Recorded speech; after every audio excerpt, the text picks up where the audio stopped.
Ya, yang pertama, istilah sakit ini kan harus kita pahami dengan benar kalau memang dikatakan sakit. Kalau dalam hal pelayanan, saat ini kami Rumah Sakit Bunda sudah berjalan normatif, dan pasca berakhirnya COVID kemarin, dan ini mungkin ada Omikron lagi, pelayanan kita sudah seperti yang semula. Artinya seperti pelayanan rawat jalan untuk hari Sabtu itu akan kita buka per Februari. Itu yang pertama. Kemudian kalau mengenai proses administrasi, ini sudah berjalan dengan baik pula. Mengapa saya katakan demikian? Karena ada kebutuhan-kebutuhan yang kemarin harus dipenuhi. Kami sudah berusaha maksimal mungkin untuk memberikan proses administrasinya kita buat sedemikian rupa sehingga lebih cepat melayani. Nah, itu yang kedua. Kemudian yang ketiga, kalau dilihat dari sisi finansial, benar apa yang disampaikan oleh Pak Ketua. Artinya saat ini meskipun dengan keterbatasan yang ada, kami berusaha semaksimal mungkin untuk mengelola keuangan di rumah sakit ini dengan baik. Nah, karena kemarin kami ditinggalkan dengan hal-hal yang harus dibayarkan ke pihak ketiga itu kurang lebih 18 miliar. Nah, sampai saat ini kita sudah dalam posisi baru 3 bulan saya dilantik ini, kita sudah dalam posisi 12 miliar. Jadi ada perbaikan dalam sisi pembayaran ke pihak ketiga. Dan tapi kalau dikatakan sakit dalam arti koordinasi, ini saya katakan dan saya mendukung Pak Ketua. Artinya ketika penerapan zonasi yang disampaikan oleh Pak Ketua itu diterapkan, ini membuat Rumah Sakit MM Bunda itu seperti dilewati saja oleh pasien-pasien yang seharusnya masuk di Rumah Sakit Bunda.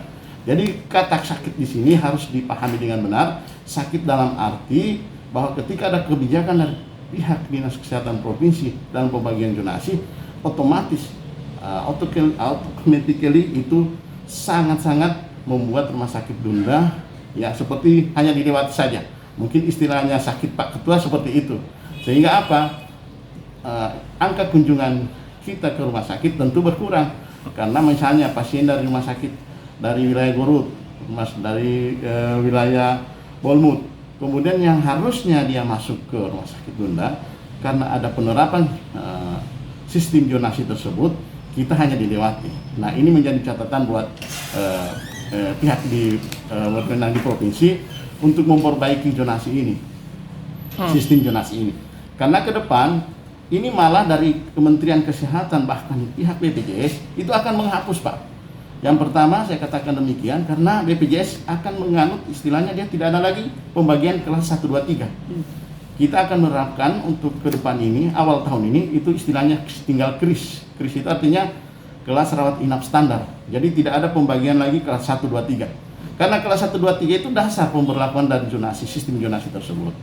Kemudian yang berikutnya, jika Kemenkes mengatakan ada edaran dari Kemenkes bahwa mereka akan mengevaluasi kembali penerapan zonasi tersebut, kami sangat mendukung. Karena mengapa?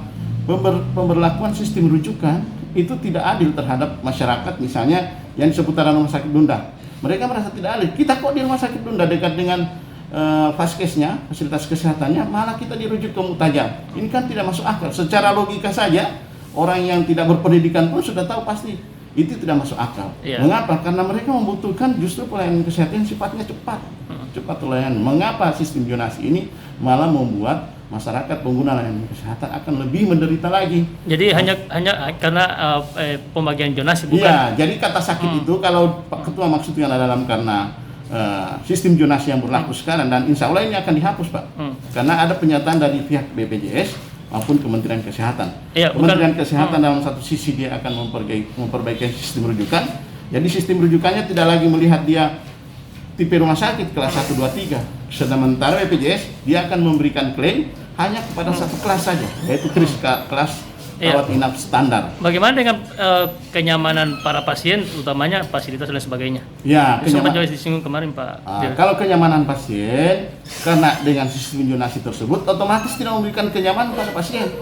Karena dia yang harusnya dekat dengan Rumah Sakit Bunda harus ke kota, itu membuat dia tidak nyaman. Meskipun nanti dari rumah sakit Mutajang, kalau mereka tidak mampu menangani pasien tersebut, dikembalikan ke rumah sakit Dunda yang tipenya tipe B. Jadi begini Pak, saya jelaskan bahwa sistem rujukan itu dia menganut tipe rumah sakit.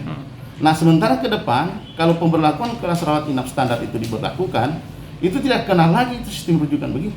Karena siapa secara geografis dia berdekatan dengan pelayanan kesehatan yang dia inginkan, itu bisa dipenuhi. Begitu. Jadi rasa nyaman itu dalam arti dia harus ke kota lagi.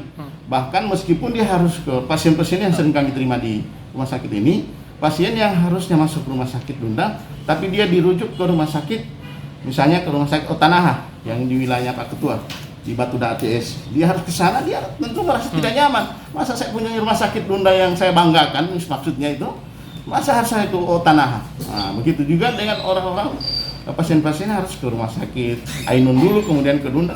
Itu kan memberikan rasa tidak nyaman pada mereka, terutama dalam hal transportasi. Artinya betul itu sakit tapi sekarang mulai disembuhkan.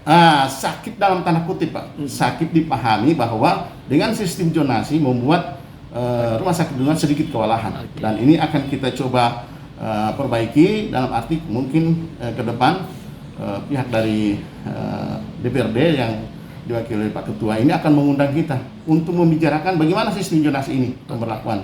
Nah, kebetulan saya kemarin ke Kemenkes dan sudah konsultasi dengan salah satu direktur di Dirjen Pelayanan Kesehatan. Mereka setuju dengan apa yang saya sampaikan, bahwa sistem zonasi ini sangat-sangat membuat pasien dan masyarakat yang menggunakan fasilitas layanan kesehatan merasa tidak nyaman seperti yang Anda maksudkan.